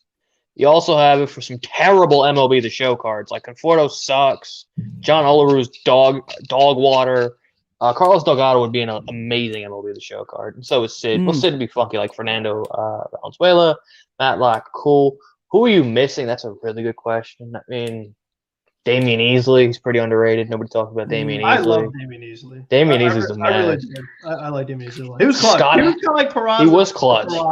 He was exactly. Yeah. How do you not have Scott Hairston, the most clutch left-handed buster in baseball? You forgot him. John Roush, because he's just big. Frank, there's so many guys you miss. Carlos Beltran. Carlos Beltran, facts. You analytics nerds just want to rip him apart, even though he's got the Gold Glove, Silver Sluggers, got a World Series championship, should have won an MVP. 30 seasons. He should be in there. I think you got pretty good. Maybe even Brandon Nimmo. Brandon Nimmo should be over. Nimmo should be there before Conforto's there. Nimmo was considered for this one. Nimmo was considered. Because at least Nimmo has a good batting average every year, unlike this guy. But again, the sample was kind of hard to evaluate because he's just in and out of the lineup. When you're the third best center fielder in the game, nobody talks about it. As for Carlos Beltran, I feel like he was just established as. I'm talking about by Mets fans. Mets fans underrate Carlos Beltran. They don't realize that this was probably the best hitter the Mets have had since maybe Piazza, I'd say. And they don't realize that. And you talk about that whole stat of how many center fielders the Mets have tried since Carlos Beltran was here. And these guys that have come in here are not even close. Nimmo's been hurt. There's defensively, he's not Carlos Beltran. I mean, let's get that situated. So I think that, and power numbers, Brandon Nimmo can't touch Beltran. Even some juice. Nimmo doesn't run as much T-shell. Beltran stole a good amount of bases. Yep, 30-30. So I mean, I think that Beltran has been very underrated. And we talk about center fielders the Mets have had. Look at this year, 2022, the free agent class of center fielders. You know who's in there? Juan Lagares, Jake Marisnick, Cameron Maben, Billy Hamilton. Jesus Christ, the graveyard. The Mets have had in the past few years, the free agent right now. Nobody wants them. They're horrible. But, the Mets are like, oh, well, we need somebody to fill in ever since they traded away Beltran for Wheeler. And, of course, Wheeler, they let him go to the Phillies, just completely wasted Carlos Beltran, who ended up playing very well after he was traded, whether it was with the Cardinals, with the Yankees, veteran leader for the Astros. He was good in the regular season. And, now look what you have. And he almost has a manager, and we know how it goes. But I think that people don't realize, they didn't appreciate, because they all go back to, I talked about in the Mets Killer video, the one strike. Yeah. They don't realize that he was an MVP candidate for that 2006 season. Not just should have won it. The entire National League. I think that people are very quick to forget that they focus more on one bad moment than countless good moments that Beltran brought to them that they have not been able to replicate, haven't gotten close to replicating ever since. Always killed the Phillies, so that always puts a smile on my face. How many game-winning we talk about clutch home runs and coming up when it mattered and to get the RBIs when they matter. Dude, Mike's Conforto. But he didn't come up in 06, though. Well, 06, again, that one, even in that, that one. And we talk about guys that are not in the league anymore since Carlos Beltran left. Yeah. The guy who struck out Beltran on that curveball, that pitcher is still striking out everybody with that curveball. Exactly, with that curveball. Sometimes you tip your hat. One of the most effective ones, yep. When guys throwing a curveball up in the sky, all of a sudden it drops in. And Wainwright I think was a rookie at the time. So I mean, sometimes it's a good pitcher. Obviously, he should have been swinging. He was not looking for a curveball. He was obviously looking for a fastball. And nobody talks about Reyes lining out or who's Popping up, yeah, Reyes popping out like Which nobody. the XBA. It's not his They had fault. the route going, and Reyes popped up. And of course, Beltran. You get 0 and, XBA with a strikeout. I mean, it's probably no. Hayden, what do you got here? Do you have anybody to add here to this list? I mean, who do you got? What I probably would add is Howard Johnson. He's pretty underrated. He finished the MVP 2 times, top 5, twice in his tenure at the Mets. Was in the 30-30 club, I want to say at least 3-4 times with the Mets. And really, I don't know how long he played with them. He probably played for them maybe just shy of a decade, but he at least had a solid 6-7 seasons of all-star performance, in my opinion. Big smash, more home runs as his Mets tenure than, I want to say, Alonso, Wright, and Piazza. I don't know if anyone's like. Yeah, Alonso's going to shatter that record. But yeah, Howard Johnson's pretty underrated. Wilmer Flores. Just traded. Maybe Wilmer Flores could potentially be on that list. And of course, Peel. I think had Howard Johnson as Wilmer still rave about Wilmer, so I wouldn't really consider him underrated by Mets fans. Yeah, fact. Mets fans shut up about him. So. Yeah. Yeah, I think I had Howard Johnson. I had Jerry Grody. That was another one that I had. Good one. Yeah. I saw somebody say in the chat Ray Knight. That's a good one. But yeah, coming down to the 5, this is where I had it, and I think you have a little bit of bias to number 5, but hey, I can back it up, and I can take that to my grave right there. So, all right, so that's my top 5, guys. Let us know any other top 5 ideas for this segment. We have a lot of time here. We're going to answer a few questions. We're probably going to end it short, mainly because we have a lot. We have a lot less people here, so obviously there was going to be a lot less time consumed from this one. So, guys, let us know any questions that you have in the chat. I don't have the doc. I don't think have that. No, I didn't see the Yep, I had Delgado at number 2, my man. That's we think alike right there. All right. MLB The Show. Please bring me Delgado, please. Yeah, why doesn't he have an MLB The Show guard? Bro, they teased us last year with Rob Hankey. They said new legend, Toronto Blue Jays legend, and it was Rob Hankey instead of Delgado. I'm pissed. I might do these for the MLB overall. Let me know if you guys want me to do it, but I'll keep it strictly for Mets Weekly. I will. Ooh. I will be doing my best and what I always do and get minor leagues. I'll be going to Springfield. All right, yeah, guys, you can comment up some questions, concerns, and we'll probably just keep this at a restaurant talk right now for the next few minutes. Hey, there's nothing wrong with that. I love me some restaurant talk. Usually I like getting food first. Andrew's been to a bunch of stadiums. Yeah, I've been to. I have the Dodgers coming up this year, and Seattle year after, and then Atlanta. So that'd be 3 more. I think I've hit 13 in Major League, and not counting minor leagues and independent because God knows what that number is at. So Major League, I think I'm at 13. I've been to a few. I don't think I've been to that many. I've been to Citi Field. I've been to Yankee Stadium. I've been to Tropicana Field. It's a fucking. I'm sorry. I don't feel like I've been to Camden Yards. So Yeah, I guess 5. I took a tour of Marlins Park. That's a Nobody shit. That's there, a by the way. dumb, bro. Lone Depot Park. Lone Depot Park is so trash. Sorry. That's just overrated. Overrated as hell. Everyone's like, allowed to put the yeah, overrated as hell. Just that National Park, like once they lost that Jesus shrine in center. Facts. Field, it went, and I saw with the shrine. Yeah. It just, I don't know. Overrated. All these newer stadiums are kind of overrated, to be honest. But I've been to Citi Field at least double digits. I've been to Yankee Stadium twice. Went to a Yankees and Padres, Yankees and Red Sox game twice. So I've been to Citi Field, Yankee Stadium. I've been to Camden once when I was younger. I went to Fenway on a high school trip in 2018, but it was during the off. It was in January, so obviously, but I still count it. I've been to Lone Depot Park 3 times, and then I've been to Tropicana Field. Honestly, so many stadiums.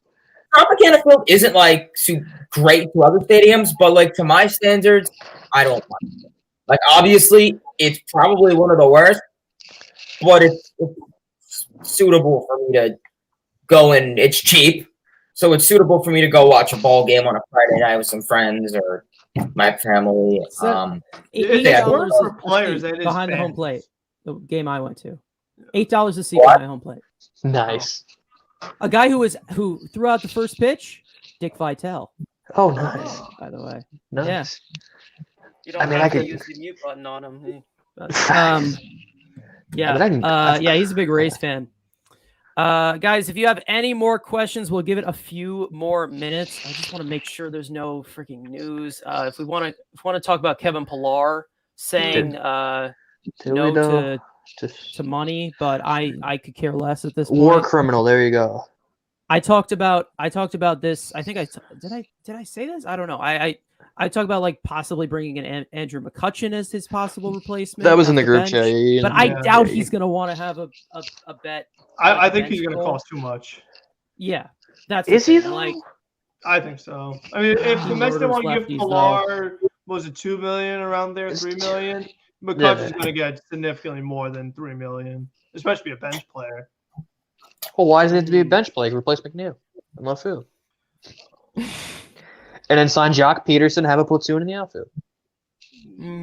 Or you can use Dom if you want to keep Dom tubbed up. I just see like all these vets that the Braves brought in and all these guys, and you're like, okay, get like some of these guys. A bunch of depth, can yeah. destroy Yeah, well, the left-handed thing is, pitching. They showed the numbers of where these guys were when the before and Braves after. acquired them, Yeah. compared to when they got them. They became drastically different players, especially Jorge Soler and Eddie Rosario. Like these guys were not doing well when the Braves trip. All of a sudden, they went amazing, and now it's like. And now everyone's just raving about the Braves front office. John Heyman's, all the guys. Oh, amazing work at the trade deadline. Oh, so smart. Meanwhile, yeah, it's like meanwhile at the time it's like, all right, these guys are pretty good hitters, but I mean the way they all of a sudden just became amazing is suspicious. I don't want to say that, but it's Bro, he was. they definitely got lucky. They got lucky. You Dude, heard I it were- here first. They fucking Anthopoulos cheated. was playing, real life battle royale. He plays MLB The Show. He saw all these guys are great in BR. He put the team together. I mean, think about it. He put the greatest BR team together. Yeah, Jock and Solera for sure. Jock Soler, Eddie Rosario. I mean, he just played battle royale, and he said, you know what? This is the team I want. I need outfielders. I don't want Christian Pache with no bat and Drew Waters, who is a dick, but forgot how to hit this year, so doesn't give autographs, dickhead. But besides the point, they said, you know what? Play MLB. Torre Soler, Juice, Rosario. Yeah, so I mean, if you take the NBA show approach, not the analytics approach, I mean, maybe Maybe you win a World Series, confirmed. yeah, maybe better results. You get a bunch of good MLB The Show cards. I mean, the I mean, Astros. they got rid of Zach Scott, the analytics guys. Anything? See, you just give me Frank. We take over. We'll just get a bunch of good BR cards, and we're ready to go. We'll just spam the bullpen rotation with sinkers and cutters, and there you go. Yeah, It's just great. I just find it crazy how like they lost Acuna, they lost freaking Ozuna, who's a fucking moron. But Gets a ring too. they didn't just replace them. They got replacements for those replacements too. Like it was just they went all out and they did a good job and they won the fucking series. So And how do you feel about Acuna now? Because this is a guy that, like, obviously he has the talent to be an MVP candidate, but like, if a team could win a World Series without you, it's like, are you really an MVP? It's yeah, like, trade him to the Yeah. Mets, dude. He just stinks. Yeah. So Juan, so Frank, come on, buddy. It's wrong. I think it's a hot. Don't. start. I I think I all know these he's a guys they nice traded guy, for, he's they got speaking hot. with you, but I mean, like, in my opinion, to be an MVP, like, you need to be like, your team is either, you're the difference between winning a championship, with you there and you're not there. Compared to, like, if you're not there, team will still be great. I mean, I don't know. At this point, after A-Rod basically won MVP as with the last place team, I think it's just the best player in the league. Oh, but that we've year. seen Trout there That's all the the thing. time. Yeah, we've seen Trout. Yeah, Trout. Yeah. Yeah. I mean, the Angels aren't completely terrible, but they suck. Like Even with So- Otani, that's why Vlad deserves the MVP. I'm sorry, wait, what? Sorry. I wouldn't mind seeing Vlad win the MVP. When I'm Matt on Olson. that. Okay. If Otani, the Matt pitchers Olson, will let can you- get Otani the MVP. Yeah. All right, guys. I think we're gonna cut it short here. Obviously, two of the guys who aren't here, we probably would have made it a little bit longer. Guys, go on their social Touchdown medias. Jets, Mike White, elite. Oh yeah, Oh, they're shit. playing right now. Yeah, They're playing right now. that Oh, irrelevant what relevant channel is that on? franchise. The other irrelevant All right. franchise in New York. All right, so yeah, Elite guys, Mike go White. on social media and go terrorize Tony and Elias. Tell them to get their asses in here next week. No, I'm kidding. Don't do that. Subscribe to all 6 of us. I'll let these guys give their final remarks to the jury. And Frank About Sports, we'll start with you. Yeah, I have a video coming out this weekend, whether it's Saturday or Sunday, I'm not sure, with Andrew's help for the graphics. We definitely got a quality video coming at you guys. A little bit of a fun take on the offseason. Going to do a couple things a little differently than normal. So be on the lookout for that. And like I said, there's going to be a lot of stuff coming out. So definitely I'm excited. And I hope that by next Thursday, next Weekly, we'll have at least a GM or president base operations or a hitting coach or a third base coach or a manager or signing anybody. I mean, something new. I mean, because they really got to change it up. And I'm kind of disappointed that even Raquel is not going to be a part of the organization because we said the Mets need something different. She would have been different. I mean, she would have been different than anything they've had. And that's exactly what they need because it's clear that all these things they have tried has not worked. So, you keep using Sandy over and over again, it hasn't worked. So just do something completely different, completely out of the box. She has a ton of experience, a ton of different jobs, worked for a ton of different teams. If she's open to the job and you see so many people reject you, why not? You know what I mean? It's come to the point, if there's nobody else, I'd so much rather have her in than promote whoever you have already in the organization. So I hope they do something new. Somebody is here by next time we do this. Boy, I hope so because you already see some players going to free agency already. So it's like, and you got till September. Monday, all hell breaks loose. Monday, it breaks loose on Monday. And if you're too busy focusing on vetting candidates and you can't 100% focus on negotiations with players, I mean, what are you doing? Because Sandy Olson literally can't do it all, and he's going to have to. They showed it. He's like president baseball operations, GM, assistant GM. The guy's going to have a stroke. Yeah, exactly. It's like, all right, Andrew, closing remarks. He's going to sign Jace McCann again. I'm a Rhino. I have a podcast where I talk for an hour. You should check Frank's video out. I'm going to make some very sexy graphics for that. And Jack Eichel video, Rhino Hour theme tomorrow. And then I guess next week, AEW Full Gear review probably on Sunday. All right. I'll be looking for those graphics. We all know I love graphics. All right. Hayden, want to cap us off? What's going on, everyone? Let's Talk with Hayden is the name. Raging is the game. I hope we're all doing extremely well. Appreciate you guys tuning in. Pretty much if you guys want to check me out, that'd be appreciated. Pretty usual Mets videos. Been honestly talking a lot of MLB, getting a lot of MLB. Now Met people joining, I really wonder why. I mean, I've actually been wearing a lot of Met hats these last couple of days. So, obviously the off season is here. Does not have. That would be an interesting video. A lot of people are asking me to do a hat collection and jersey collection, so I probably will do that. Have I reached the level where there's fake accounts of me? Oh Lord! Oh Jesus Rhino Christ! Rhino Magic! Oh God! I will probably be doing a video of that this off season. I'll let you know. All right. Get a life if you're trying to be me. I'm a Mets fan from YouTube. Carson, you can call me a weirdo or whatever. I don't care. I have we got some great stuff coming out for Mets Weekly. Hopefully before all this stuff goes down. I do have some concepts of videos, but I'm kind of working on a lot of Mets Weekly stuff as of right now. We're going to go watch Mike White annihilate right now. Guys, thank you guys for joining us. If you stayed till the end, you're awesome. And we love you. That's it. We'll see you guys next week. Thank you guys for watching Mets Weekly. See ya. Okay. What happened now? I was gonna say Daniel Jones better kill. He's gonna kill the Raiders this weekend. Bye. False. Yuck. All right. All right. We'll see you guys next week. That is the baseball cap. LFGM. I got to cap that. LFGM. We'll see you guys next week. Thank you, everyone.